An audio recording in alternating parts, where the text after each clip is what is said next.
Oh, good morning.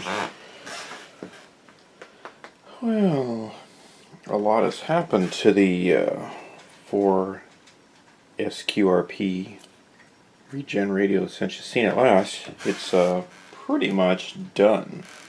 Not quite, but pretty much. I went ahead and mounted the controls. It's not a lot to see. It's, just me fuddling about and putting some controls on there. The rheostats or the pots, you have to bend the little legs and just solder them down. It's no big deal, just fit them. And the main one is the same way. There's a little transformer you have to form up, and I did it a little bit backwards, and in my instructions that I got from Darwin there's an error about this, but I believe the ones online are correct. Also, I'm still missing that speaker. I contacted I believe it was the manufacturer or somebody that had something to do with manufacturing, and they didn't have a spare speaker. But I told the truth, which was I didn't know if the speaker was MIA or got carried away by a dingo or whatever. Something happened to it. Anyway, they got back to me and said, well, you can buy this speaker at Jamco, which is sort of true. You can get a speaker for them, but the one that they showed me and the one that on Darwin's kit are two different things. The one at Jamco is 8 ohm. The one at Darwin's kit is 16 ohms. Oh well, you know what? Just use some damn headphones. Also, not in my instructions, but on the website's instruction set is this capacitor, and this is the regen control, and this cap goes across this wiper and here, and it's to quiet the thing down, and it does work, so no big deal there. The only other thing that might be a bit of a boggle is this tuning control. It has, remember, if you look back, there were 4 extra ears in every corner. They have you trim that off. And this cap is a little different than one on Darwin's. Hang on, I'm trying to see what I'm trying to point out to you here. This leg here, actually there are 2 legs. There's one up here and there's one down low, and they both go together.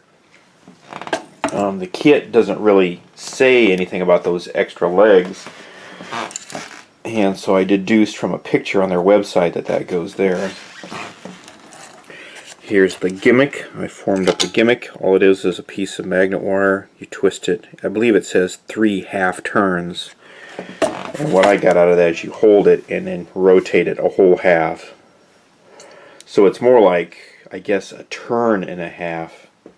It's probably not super critical. And actually I believe the newer instructions or some updated information that I got from Darwin said to replace that with a fixed value. I just went ahead and stuck it on the base. It's no big deal. I just threw the mounting bolts for the speaker till I get it up there. I might just put a piece of cardboard over that and cover it up. The reason being is the shipping is more than the speaker's worth, and I don't have anything I need from Jamco. Or I'll you know what I'm gonna do? I'm probably gonna just wait, and I'll stumble onto a little speaker that fits in there, and it'll be fine. It's not a big issue. I still need to run the wiring for the antenna, and there should be a gimmick capacitor here. Now I believe the update I saw said just put a fixed value there.